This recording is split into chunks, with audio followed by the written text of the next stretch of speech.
ಯಾಕೆಂದರೆ ಕಸ್ತೂರಿ ರಂಗನ್ ವರದಿ ಮುಂಚೆಯಿಂದನೂ ಕೂಡ ಮಾನ್ಯ ಸಿದ್ದರಾಮಯ್ಯವರು ಮುಖ್ಯಮಂತ್ರಿಗಳು ಇರಬೇಕಾದ್ರೆ ಸೆಂಟ್ರಲ್ ಗೌರ್ಮೆಂಟವರು ತುಂಬ ಪ್ರೆಷರ್ ಮಾಡಿ ಒತ್ತು ಕೊಡ್ತಾನೆ ಇದ್ದಾರೆ.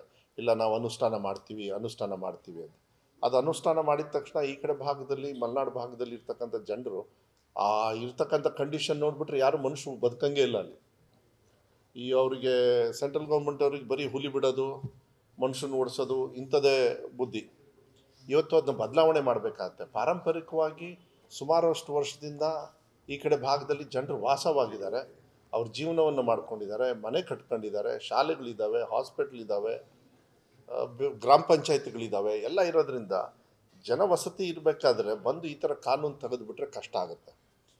ಆಮೇಲೆ ಮೊನ್ನೆ ಆ ಸಬ್ ಕಮಿಟಿಯಲ್ಲಿ ನಾನು ಕೂಡ ಇದ್ದೀನಿ. ಮಾನ್ಯ ಫಾರೆಸ್ಟ್ ಈಶ್ವರ್ ಖಂಡ್ರೆ ಅವರು, KJ ಜಾರ್ಜ್ ಅವರು, ನಾನು, ಮೊಣಕಾಲ್ ವೈದ್ಯ ಮತ್ತು ಇನ್ನೊಬ್ಬರು ದಿನೇಶ್ ಗುಂಡೂರಾವ್ ಅವರು ಇದ್ದರು, ಮತ್ತು ಇನ್ನೊಂದು 2-3 ಜನರು ಮಿನಿಸ್ಟ್ರ್ ಇದ್ದಾರೆ. ನಾವು ಅವಾಗ ಒಂದು ಪ್ರಸ್ತಾವನೆಯನ್ನು ಮಾಡಿದೆ. ಕೇರಳದಲ್ಲಿ ಕೆಲವು ಬದಲಾವಣೆಯನ್ನು ಅವರು ಅವಾಗಲೇ ಮಾಡಿಬಿಟ್ರು.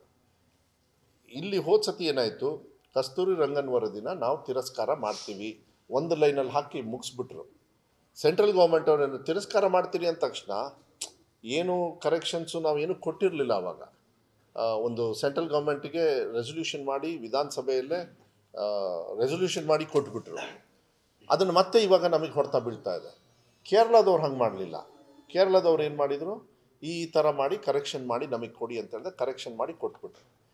ಈಗೇನಾಗಿದೆ, ಈ ಲ್ಯಾಂಡ್ ಸ್ಲೈಡ್ ಆಗಿರೋದು, ಶಿರೂರಲ್ಲಿ ಲ್ಯಾಂಡ್ ಸ್ಲೈಡ್ ಆಗಿರೋದು, ಇದನ್ನೆಲ್ಲ ಲೆಕ್ಕ ತೊಗೊಂಡು ಕಸ್ತೂರಿ ರಂಗನ್ ವರದಿನ ಭಾಳ ಫೋರ್ಸ್ಫುಲಿ ಈ ಕಡೆ ಭಾಗದಲ್ಲಿ ಹೇರಬೇಕು ಅಂತ ಹೇಳಿ ಭಾಳ ನಡೀತಾ ಇದೆ.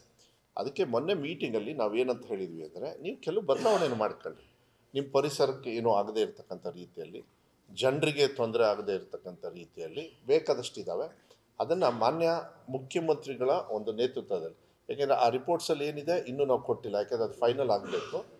ಎಲ್ಲ ಕೂಡ ಜನರನ್ನೂ ಉಳಿಬೇಕು, ಆ ಕಡೆ ಕಸ್ತೂರಿ ರಂಗನ್ ವರದಿಗೂ ಕೂಡ ಅನುಕೂಲ ಆಗಬೇಕು. ಯಾಕೆಂದರೆ ನೀವು ಪಾರ್ ಜನ್ರೇಷನ್ ಎಲ್ಲಿರೋದು, ಪಾರ್ ಜನ್ರೇಷನ್ ಇರೋದು ನಿಮ್ಮ ಕಸ್ತೂರಿ ರಂಗನ್ ವರದಿಯ ವಿಸ್ತರಣೆಯಲ್ಲೇ. ಮೆಜಾರಿಟಿ ಆಫ್ ದೆಮ್ ನೀವೆಲ್ಲ ತಗೊಳ್ಳಿ, ಜೋಗ್ ಫಾಲ್ಸ್ ತಗೊಳ್ಳಿ, 4 ಸಬ್ಸ್ಟೇಷನ್ಸ್ ಇದ್ದಾವೆ. ಮತ್ತು ಇನ್ನೊಂದು ಸೆಂಟ್ರಲ್ ಗೌರ್ಮೆಂಟಲ್ಲೇ ಪರ್ಮಿಷನ್ ಕೊಟ್ಟಾರಪ್ಪ.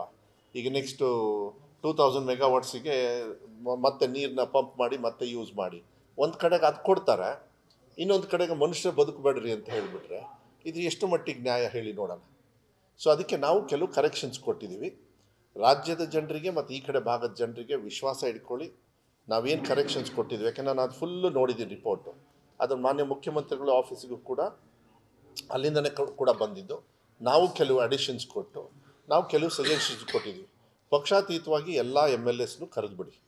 BJP ಅವರು ಇರ್ಬೋದು, JDS ಅವರು ಇರ್ಬೋದು, ಕಾಂಗ್ರೆಸ್ ಅವರು ಇರ್ಬೋದು, ವೆಸ್ಟರ್ನ್ ಘಾಟ್ಸಲ್ಲಿ ಯಾರ್ಯಾರು ಕಸ್ತೂರಿ ರಂಗನ್ ವರದಿಗೆ ಸೀಮಿತವಾಗಿರ್ತಕ್ಕಂಥ ಜನಪ್ರತಿನಿಧಿ ಕರೆದು ಅವ್ರದ್ದು ಒಪಿನಿಯನ್ಸ್ ತಗೊಳ್ಳಿ. ಯಾಕೆಂದರೆ ಸೆಂಟ್ರಲ್ ಗೌರ್ಮೆಂಟಿಗೆ ಕಳಿಸ್ಬೇಕಾದ್ರೆ ಅವ್ರದ್ದು ಒಪಿನಿಯನ್ನೇ ತೊಗೊಂಡಿಲ್ಲ, ನಮ್ಗೆ ಕೇಳದೆ ಮಾಡಿದರು ಅಂತೇಳಿ ಮತ್ತೆ ಅದೊಂದು ಬೇರೆ ರಾಜಕಾರಣ ಶುರು ಮಾಡ್ತಾರೆ.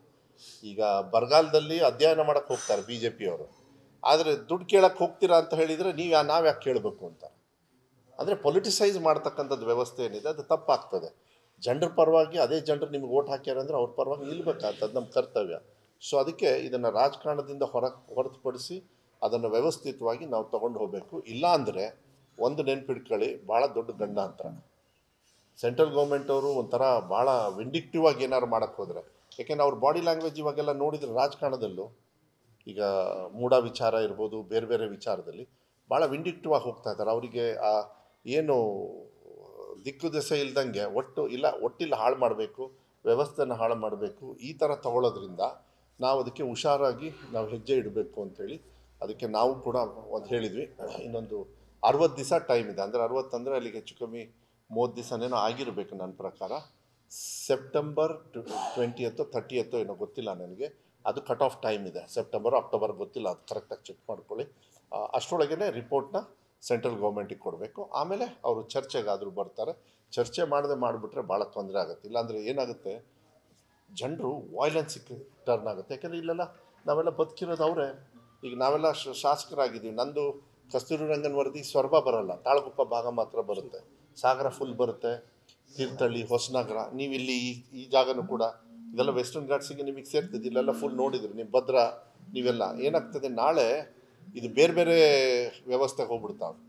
ಎಲ್ಲಿವರೆಗೂ ಹೋಗ್ತಾವೆ ಅಂದರೆ ನೀವು ಸ್ವಲ್ಪ ಹಿಸ್ಟ್ರಿ ತೊಗೊಂಡ್ರೆ ರಮೇಶ್ ಅವರೇ, ನ್ಯಾಕ್ಸ್ ಲೈಟ್ಸು ಇದೆಲ್ಲ ಯಾಕೆ ಸ್ಟಾರ್ಟ್ ಆಯಿತು ಅಂತ ನೋಡಿ.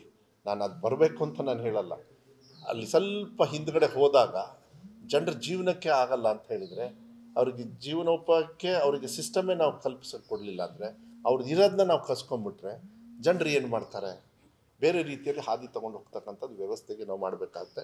ಅದಕ್ಕೆ ಲಾ ಆ್ಯಂಗಲಲ್ಲೂ ಕೂಡ ಹಿಸ್ಟ್ರಿನ ಸ್ವಲ್ಪ ತಗೊಂಡು ಎಲ್ಲ ನೋಡಿಕೊಂಡು ನೀವು ಹೋಗಿ ಅಂಥೇಳಿ. ಯಾಕೆಂದರೆ ಸ್ವಲ್ಪ ಇಂಟೆಲಿಜೆನ್ಸ್ ರಿಪೋರ್ಟಲ್ಲೂ ಕೂಡ ಕೆಲವುದೆಲ್ಲ ತೊಗೊಳ್ತಾರೆ. ಇದಕ್ಕೆಲ್ಲ ಸೂಕ್ಷ್ಮವಾಗಿ ನಾನು ಹೆಚ್ಚು ಹೇಳೋದಕ್ಕೆ ಹೋಗೋದಿಲ್ಲ. ಅಲ್ಲಿ ಅವತ್ತು ಕಮಿಟಿಯಲ್ಲಿ ಕೆಲವು ವಿಚಾರವನ್ನು ಮಾತಾಡಿದ್ವಿ. ಸೊ ಜನರಿಗೆ ಅನುಕೂಲ ಆಗಬೇಕು, ಪರಿಸರನೂ ಕೂಡ ಉಳಿಬೇಕು, ಎಲ್ಲರೂ ಕೂಡ ಸುಖವಾಗಿರ್ತಕ್ಕಂಥ ವ್ಯವಸ್ಥೆಯನ್ನು ನಾವು ಮಾಡಬೇಕು ಅಂಥೇಳಿ ಅದು ತೊಗೊಂಬರ್ತೀವಿ. ಆ್ಯಂಡ್ ಇದು ಭಾಳ ಡೇಂಜರು. ಕಸ್ತೂರಿ ರಂಗನ್ ವರದಿನ ನಾವು ರಿಜೆಕ್ಟ್ ಮಾಡ್ತೀವಿ, ವಿತ್ ಸಮ್ ಕರೆಕ್ಷನ್ಸ್ ಎಕ್ಸೆಪ್ಟ್ ಮಾಡ್ತೀವಿ. ಅದನ್ನು ಮುಂದಿನ ದಿನಗಳಲ್ಲಿ ನಾವು ತೊಗೊಳ್ತೀವಿ. ಆದಷ್ಟು ಬೇಗ ಇದು ತೊಗೊಳ್ತಕ್ಕಂಥದ್ದು